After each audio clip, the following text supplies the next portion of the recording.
Welcome to Student Secrets, the series in which I sit down with students from various different fields to share their secrets. I'm Elaine, your host as always, and today I'm sitting down with Leon. Thank you so much for sitting down with us. It's good to hear. Could you please tell the viewers at home something about yourself? What are you currently studying, and what is your favorite study drink? My favorite study drink. Yes. Oh wow, yeah. So I'm studying visual anthropology, and my favorite study drink, I guess currently it's an oat milk cappuccino, which sounds really Fancy. fancy. Yeah, I've been really getting into my cappuccinos lately. Normally I'm more of a black coffee drinker, but cappuccinos, yeah. So you They're need good. the caffeine. Yeah, I do. And you make it at home, or? I would love Clear. to say yeah, but I don't have like a thing to make oat milk like creamy at Oh, home, so I just get it. So, yeah. understandable. And what is something that drew you to study what you're currently studying? Yeah, so visual anthropology is really interesting to me because it's we study as anthropologists we study people and cultures. That's the stuff we're interested in. So that basically means you can study anything in the whole world. So anything that interests you, you can study it. So anthropology used to be this kind of field where those white Western guys would go to indigenous peoples and study their habits, their rituals. But now it's shifted more towards a thing where we can study anyone. So you could also be immersing yourself in the context of Wall Street bankers or like a research group studying black holes and find out how their group dynamic works. So basically, that really appealed to me. And then the visual aspect is something I'm also really into, making films.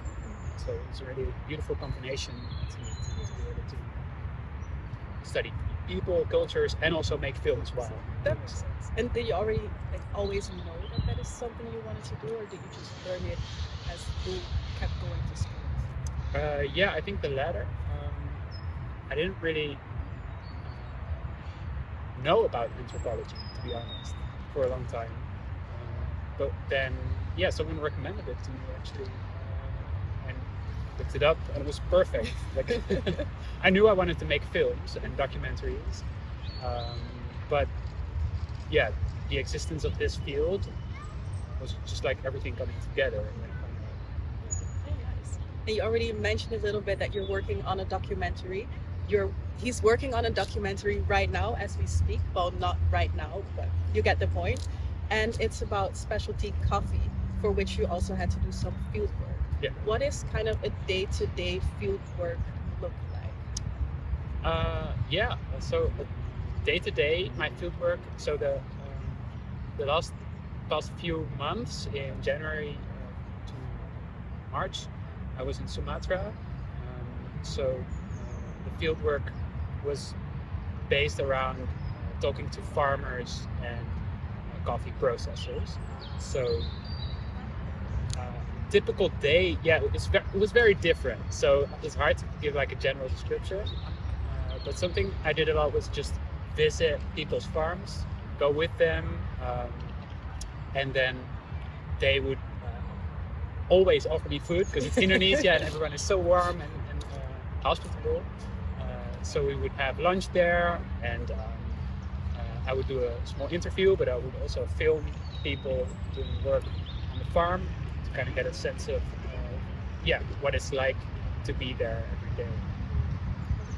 And then the food is a nice added bonus. For sure, it is. And any challenges that you've encountered during that time, or just during your studies in general? There are so much challenges, of course. One thing that was striking is how much I was perceived as an exception, because in Sumatra there's not a lot of tourism. And the place where I was staying in the north is also, it's just, if tourists come, to Sumatra, they don't come there. So just walking on the street there for me was a rare sight for people. So yeah, I would get a lot of looks. And as an anthropologist, you want to kind of get close to people and their everyday routines and like their life as it is, not as they tell it, like, but as it actually is, right? Yeah. And so, being this rare like exception felt like how felt estranging because you want to get close to people, but you can't really because there's this wide gap between your and their perspective, right? Yeah. So it was a challenge to kind of become immersed in their lives and Yeah. try to find a way to represent them, get to know them. Yeah, no, understand. And what is something you did to get that level of immersion with the people? So I was able to stay at a farm for a longer time, for 3 weeks, and I worked there every day. So that was really perfect way to kind of immerse yourself in context. And it's interesting because the workers like my co-workers there, they didn't speak English, or not a lot of English. So I really had to practice my Bahasa Indonesia. Just to follow everyday conversations, and I also wanted to interview. So it's an interesting learning. Oh, that's nice. So you learned a lot of the language as well. Yeah. Oh, that's nice. And is that something you also view as very important for doing this type of work? Absolutely. Yeah. If you don't have a translator or interpreter. Yeah. And to come back a little bit on your documentary, like how do you balance the creative aspect of working on a documentary versus the very academic aspect of school? Yeah, good question. I suppose I don't view it too much as an academic endeavor anymore, but because in the beginning we had to write a proposal and it had to be very grounded in literature, right? Yeah. But as you start filming and then editing the footage, you shift to a more hands-on approach where it's kind of like, okay, what footage did you get? What's salient? What's interesting from the footage? So it very much feels like you're just making a documentary, to be honest, not too much as something academic. And I think that's good because sometimes maybe academia is a bit conservative because everything happens in these institutions and it has to be has to follow a lot of guidelines, and this allows us, like this visual multimodal approach, it allows us to kind of move beyond that and work more creatively. That's nice. So it's more like the prep is more academic and everything after that is just very creative. Yeah, I think that's what it is. Yeah. And do you enjoy that balance, or do you feel like you would like more creativity or a bit more of the academic structure? Yeah, no, to me the creativity is great because I was also considering going to film school, but I ended up doing this because it's like, you have a master's degree, it's better for your career and stuff. So I'm liking this balance that. Oh, that's nice. And once your documentary is finished, do you already have an idea of what you would like to do next? Like, is there a next documentary that you're like, oh, I want to work on this topic or something completely different?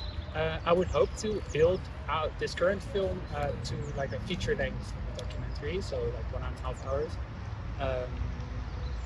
But probably I would need like funding or a broadcaster on board or something just to get the funds. Be able to work on it, like Understand. get paid. That's also important, yeah. Yeah. And is that something you're currently paying a lot of attention on to get that funding, or are you still focusing on the master's aspect because you have to finish it for those? I'm kind of thinking about it, like it's in the back of my mind, but I'm like, trying to focus on the film, just making that as good as possible, so that it's also like a like a portfolio piece, right? Yeah. Like you're showing off what you can do. That's nice. That's nice. And if your student life would be a documentary, what would you title it? Oh. about that. Describe your student life. Maybe that helps. Coffee and politics. A lot of caffeine. Yeah. Basically, like it's everything is politics in anthropology, but I also think in the world. Yeah. Like personal things, I think they also very much have a political aspect in them. And I like to talk about that with my friends, with my study friends a lot. So maybe coffee and politics. Just drink a lot of coffee. Yeah, that sounds. Research stuff. I guess. Yeah. Yeah. It sounds like a catchy title, actually. And for those at home, based on what you've learned so far in your academic journey and working on the documentary as well, what is one message that you would like to give people either considering making documentaries or considering your field of studies? A piece of advice for people considering making documentaries or studying visual anthropology. I suppose find something you're really passionate about. So it's good if you want to pursue film and documentary, but find something that you want to study every day. Like for me, it was coffee farmers, and I would be so down to like work another year on this, right? Because there's so much to it, and to me, it's like it's a small manifestation of this really large issue, and that's why it gives me so much energy. And I think, find something that you want to do, you want to study every day. I guess that's it. That makes sense, because then all the hard work will feel like it's more worthy to do because it's something you're actually passionate about. Do you also feel that? Exactly. Yeah. Because what is like the main problem that you're highlighting in your documentary? If you were already want to share, maybe you want to keep a secret still. Sure. I'm okay with sharing it, but it's not like definitive yet. So right now it's more you're trying to find patterns in the footage, and it's very much like data driven instead of narrative driven. So if you would be making a documentary for Hollywood, the narrative would be already there before you start filming, right? But in anthropology, of course, you need to start from the data that you have, like the things that people say and the footage. So we're currently like comparing, like juxtaposing footage and watching it over and over again and trying to see like what really matters in this footage. And so I think one of the themes I'll explore is projection. So basically what I was studying is the stories that are told here about coffee producers, and then like going there and finding out how those people experience the same reality, because for them it's not a story but a reality. And I think there's a lot of projection happening both ways, because marketeers of coffee here, they project what they think is the life of a coffee producer, but also in Sumatra, people have ideas and images of what life in the West is like. And me coming there, like why I might come there, what I will find interesting. So I was able to catch a lot of those projections that go both ways on camera. And I hope that will be interesting to show. It sounds interesting. I'm excited to see it when it's done. Please let me know. I will. So we can watch it all. Yeah. Thank you so much for joining. Okay. Really appreciate it. And that's a wrap for today's Student Secrets. You can find the link to Leon's YouTube channel in the description, so make sure to check it out. And if you enjoyed the conversation, give a thumbs up and definitely share your thoughts in the comments. And I will see you during the next episode.